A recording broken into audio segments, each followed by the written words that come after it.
tak mau hujan, tak mau banjir.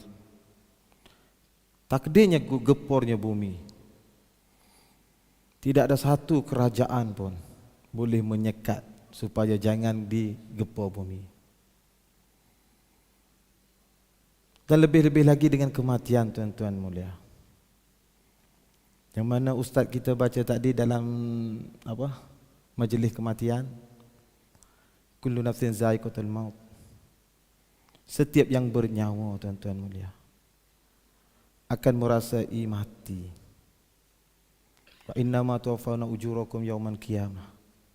Dan Allah Subhanahu wa taala akan membalas segala-gala balasannya di akhirat nanti. Sekiranya kita ada dosa sikit pun, wa may ya'mal mithqala dzarratin khairan yarah wa may ya'mal mithqala dzarratin syarran yarah. Sekira kamu ni ada kebaikan sekecil-kecil zarah, maka akan dihitung oleh Allah Subhanahu wa taala di akhirat, tuan-tuan mulia. Begitu juga dengan wa may ya'mal mithqala dzarratin syarran yarah. Kejahat-jahat manusia ni Allah Subhanahu wa taala akan hitung di akhirat juga, tuan-tuan mulia. Faman zuzihanin nar, dan barang siapa yang jauh daripada api neraka, wa udkhilan jannah, maka mereka inilah orang yang masuk syurga Allah Subhanahu wa taala. Faqad faz, berjayalah mereka ni. Tuan-tuan yang mulia, ada satu kisah Tuk Wali dulu, yang mana dia selalu dengan raja. Dia selalu dengan raja, tuan-tuan mulia, pergi memburu binatang di dalam hutannya. Lepas tu raja ni, tuan-tuan, raja ni setiap tahun dia pasti akan pergi buru binatang di hutan. Dan bila dia sampai di hutan, tuan-tuan mulia, dia ada jumpa satu pondok. Dan bila raja pergi, tuan-tuan, raja akan bawa bersama dia adalah tentera TNI, doktor. Apabila raja perginya, raja masuk dulu sebelum raja buru binatang-binatangnya. Apabila raja masuk di dalam pondok sebelum buru binatang, raja omong-omong apa itu tak tahulah. Dia keluar. Selepas tu tentera pula masuk. Selepas tentera masuk pula, doktor masuk. Jadi wali tadi tanya dia, "Wahai raja, kamu omong apa itu? Apa yang kamu cakap dalam pondok itu? Apa ada hajat di dalam pondok itu?" Jadi raja kata, "Kamu masuk tengoklah." Bila dia masuk, tuan-tuan yang mulia, apa yang dia lihat ialah kuburannya. Kuburan siapa itu? Kuburan anak raja, tuan putrinya, di dalam pondok itu. Habis itu Tuk Wali tanya pula, "Apa yang kamu bicaranya?" Raja bagi tahu, "Sekiranya pangkat dan derajat aku, harta aku boleh tukar dengan nyawa anak putriku, pasti aku akan tukarnya." Bagaimana dengan tentera pula, TNI pula? Maka wali itu tanya TNI apa yang dia cakap. Sekiranya pangkat dan keberanian dia atau pengalaman dia guna pistol semua, maka dia akan sekat daripada kematian tuan putrinya.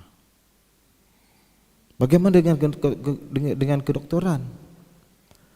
Maka kedoktoran kata, sekiranya pakarnya, kami belajar universiti di USA, katanya, sekiranya kami pakar boleh berobat tuan putri, pasti kami guna pakar kami untuk selamatkan tuan putri.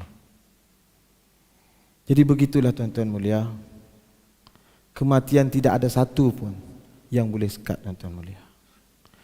Dan Allah SWT bagi tahu, kullu nafsin za'iqatul maut, ya setiap yang bernyawa akan merasai kematian, tuan-tuan mulia. Tidak kira sesiapa sekalipun. Dan tuan-tuan mulia, semua manusia ni, tuan-tuan mulia, semua termasuk kami, apa panggil? Kita. Boleh?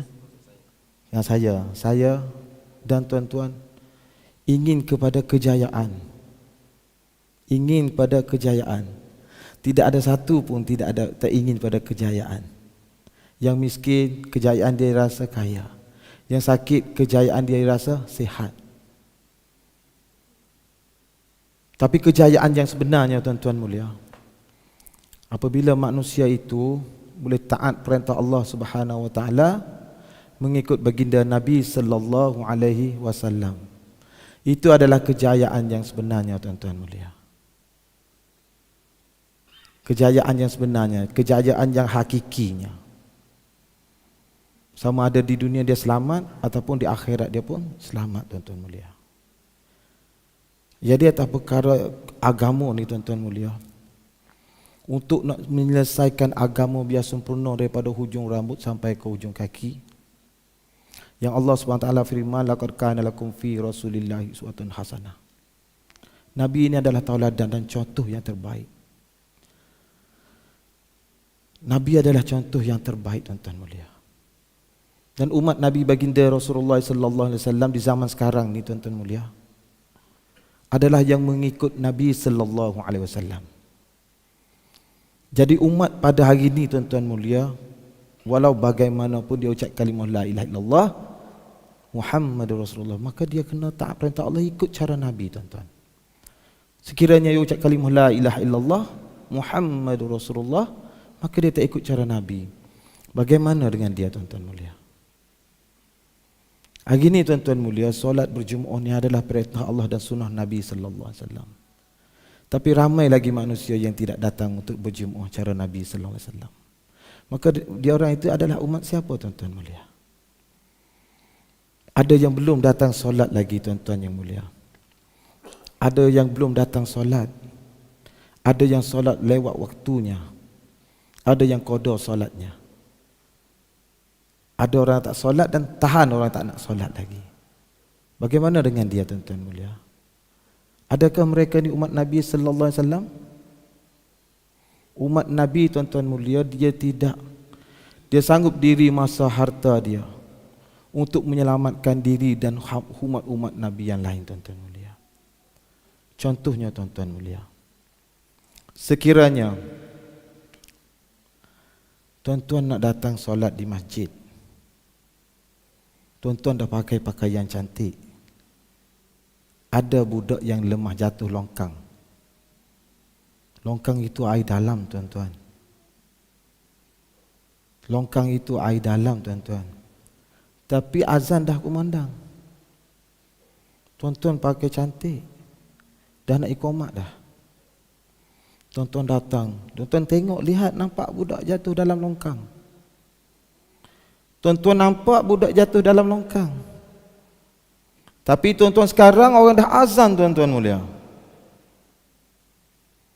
Bagaimana dengan tuan-tuan mulia? Ini perintah Allah, sunnah Nabi. Tapi itu, tuan-tuan mulia, budak yang dalam airnya. Dalam 3-4 minit lagi, insya-Allah, innalillah. Tuan-tuan datang solat, sekejap tuan-tuan keluar pada di surau, di masjid, tuan-tuan. Budak tu dah meninggal dunia. Orang dah ramai kat situ.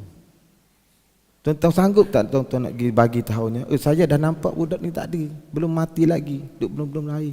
Tapi saya sanggup solat dulu. Saya sanggup solat dulu, tuan-tuan. Lepas tu tuan-tuan bagi solat, saya ingat budak tu dah tak ada lagi. Enggak apa, tuan, bukan anak tuan dan bukan saudara tuan. Tapi bagaimana dengan kalau saudara tuan, orang yang buat begitu, tuan-tuan mulia? Tuan-tuan, budak dah mati, tak ada apa-apa. Tapi manusia yang belum datang ke rumah Allah Subhanahu Wa Taala, belum datang kepada Allah Subhanahu Wa Taala, belum datang kepada sunnah Nabi Sallallahu Alaihi Wasallam. Yang inilah, tuan-tuan yang mulia, kita patut fikir, tuan-tuan mulia.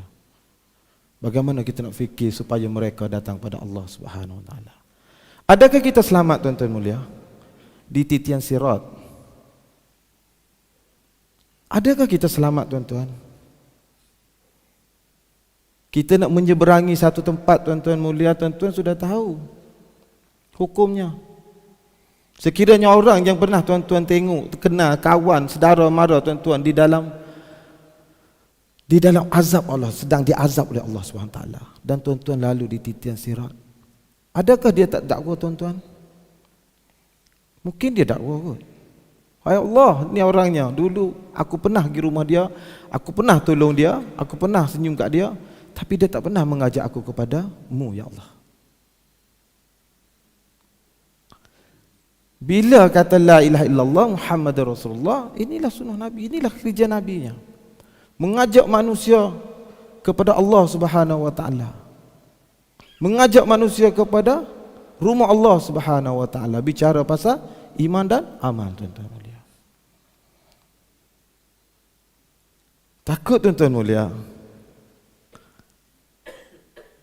Kami satu hubungan tuan-tuan mulia daripada Malaysia, asalnya di Kelantan. Mungkin tuan-tuan pernah pergi Kelantan. Cakap lebih kurang ustaz tu pandai tu, ustaz tu imam tadi. Dia pandai cakap Kelantan jelas. Oh, Kelantan jelas. Terkejut kami tadi, masya-Allah. Jadi alhamdulillah tuan-tuan mulia, lebih-lebih lagi kami datang sini, sebelum kami datang sini kami ada berlaku kecelakaan. Tak boleh jalan baru. Okey. Jadi dengan berkat ilahi, berkat di masjid ni, kami hari ni kami dua waktu kami boleh solat tanpa kerusi. Alhamdulillah tuan-tuan, berkat tuan-tuan. Allah bagi berkat pada surau tuan-tuan, masjid tuan-tuan. Kami tak boleh jalan, kami sakit. Tapi dengan izin-Mu ya Allah, kami boleh solat dengan tanpa kerusi. Jadi alhamdulillah tuan-tuan, kami datang sini 8 orang jemaah kami. Kami bentuk jemaahnya turun di Palembang, di masjid apa? Kudu apa gitu tadi? Lawang Kido tuan-tuan mulia.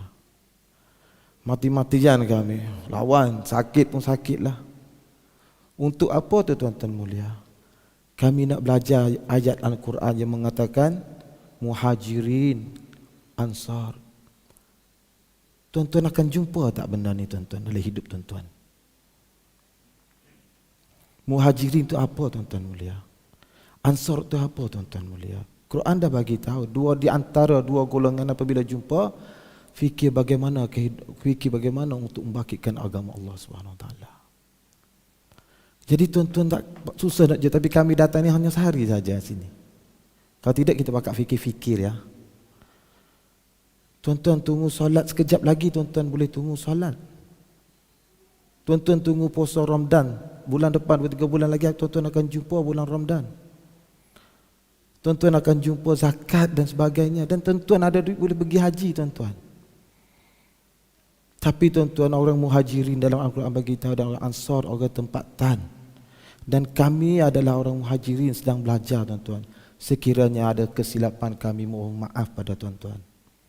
Kami sedang belajar bagaimana dalam orang Muhajirin yang sanggup tinggal rumah, tinggal anak, isteri dan sebagainya untuk menghidupkan agama.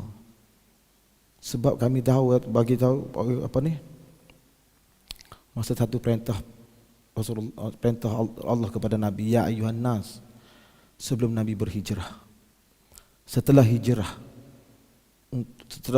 daripada Mekah ke Madinah, ya ayyuhal lazina amanu, wahai yang orang yang beriman. Jadi kami belajar tuan-tuan mulia.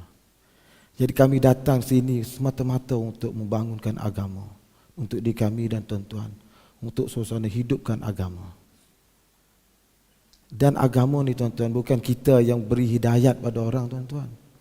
Kadang-kadang tuan-tuan tengok, mana ada hidayat. Agama ni hidayat daripada Allah tuan-tuan mulia. Satu kisah Abah bin Midras. Dia tak pernah pun kena dakwah kepada Nabi sallallahu alaihi wasallam dan sahabat tuan-tuan mulia. Tetapi dengan pengorbanan sahabat Bilal, batu letak di badan. Banyak sahabat-sahabat yang kita pernah dengar, ada kena tarik dengan kuda, ada kena camti dan sebagainya, ada kena bunuh dan sebagainya, ada kena potong leher sebagainya. Bila pengorbanan yang telah dilakukan oleh sahabat, maka gembira Allah, maka Allah Taala akan hidayat di mana-mana saja. Di mana-mana saja tuan-tuan. Abah bin Midras ni dia patung di bukit, dia buat patung. Sehingga patung tu tak nak cakap lagi. Patung bagi tahu, wahai Abbas bin Midras, kamu kena pergi ke Mekah, jumpa dengan Nabi, satu orang ni lah yang benar. Abbas tak pernah jumpa pun sahabat. Begitu juga di satu tempat yang kami pernah pergi sekali di Thailand. Di Thailand. Kalau bahasa Siam kata ti pratet Thai. Tuk mai? Tuk nah? Dia boleh ngomong bahasa Siam lagi ustaz ni. Pening sama. Harap lagi. Di negara Siam tuan. Di negara Siam tu dia satu orang yang buat patung. Sini ada tak? Tak ada kan? Lebih lagi tatu aja yang buat ni, nampak biru-biru, hitam-hitam tekuk apa ni. Tapi di Thailand ni tuan-tuan mulia, dia buat patung tuan-tuan mulia. Besarnya. Tak ada pernah pun dia tahu pasal Islam apa pun. Tapi dengan pengorbanan yang jalan-jalannya rata tempat ni, pengorbanan tuan-tuan, setelah dia bikin patung tu patah. Patung yang besar tu patah kena kaki dia tuan, patah kaki dia pula. Dia bangun, dia guna kapak tu tuan-tuan, dia pukul, ya tu celaka betul lah kau patung ni. Aku yang bikin kau cantik-cantik, tapi kau pula yang kuat bagi aku patahkan kaki ke aku ni. Itu hidayat tuan. Jadi kita tak faham hidayat ni apa tuan. Katakanlah tuan, satu orang yang datang rumah tuan-tuan, depan rumah tuan-tuan ni ada rumput. Nah, saya contohkan, ada rumput. Satu orang bawa mesin untuk potong rumput, tapi dia mau duit 50 juta, 5 juta, 500 ribu. Dia ikhlas. Dia datang gerung, sudah. Berapa? Pasti kita kena bagi. Pasti kita kena sedekah. Kalau dia tak nak pun kita kena bagi. Berapa pak? Tak apa, saya ikhlas. Tak apalah, saya bagi kat awak. Oh tak apalah. Berapa pak? 500. Oh murah. Tak apa, 500 bayar. Tapi ada juga yang satu lagi yang datang rumah pak tuan-tuan, yang bawa mesin minyak kita sendiri. Bawa mesin berapa? Sorry pak, kami tolong dengan ikhlas. Kami tak nak pak. Kami tak nak langsung pak. Kami turun dengan ikhlas. Pulang. Bagaimana kecintaan kita di antara dua orang itu tadi? Lama-lama dia datang pula, ni gila betul lah kau ni. Aku tak suruh kau datang potong rumput cuci habis di kawasan rumah aku. Tapi satu masa dia pun malu diri dia, biarlah aku nak sedekah lah, kau siapa dia, kalau kau tak nak aku bagilah. Ini hidayat tuan. Aku nak bagi hidayat ke sesiapa sekali pun, hak aku, Allah. Dan apabila kita buat kerja agama tuan-tuan mulia, satu sen pun kita tak nak minta dengan Allah SWT. Kita sanggup kurban diri, masa, harta kita tuan-tuan. Seperti orang mesin rumput yang tidak ada upah pun tuan-tuan mulia. Lalu tu tuan-tuan mulia, muhajirin wa ansar begini tuan-tuan mulia. Datang ke satu tempat untuk bangkitkan agama, dan tuan-tuan di sini bantu kami. Bantu orang buat kerja agama Allah Subhanahu wa taala. Jadi tuan-tuan mulia, ulama yang nak akan datang ni yang fikir bagaimana dunia ni tuan. Untuk mesyuarat mesyuarat dunia tuan-tuan. Berapa bulan 20 25 di Malaysia. Tapi ada kota juga. Tapi kena bagi ni di mana? Markas. 1,500 orang Indonesia tuan pergi mesyuarat dunia. Semua ada tuan. Di Seri Petaling. Ulama sampai di Seri Petaling memberi keterangan tentang mesyuarat bagaimana dunia ni tuan-tuan. Ada semua, Afrika, Nigeria, Kanada, Holland, semua datang kepada Arab Saudi, semua datang kepada Malaysia. Tapi package yang paling banyak sekali Indonesia, 1,500 orang tuan. Allahu Akbar. Kami jemputlah semua tuan-tuan. Supaya datang pergi mesyuarat di Malaysia. Boleh insya-Allah. Boleh gitulah tuan-tuan, bicara kita tidaklah panjang sangat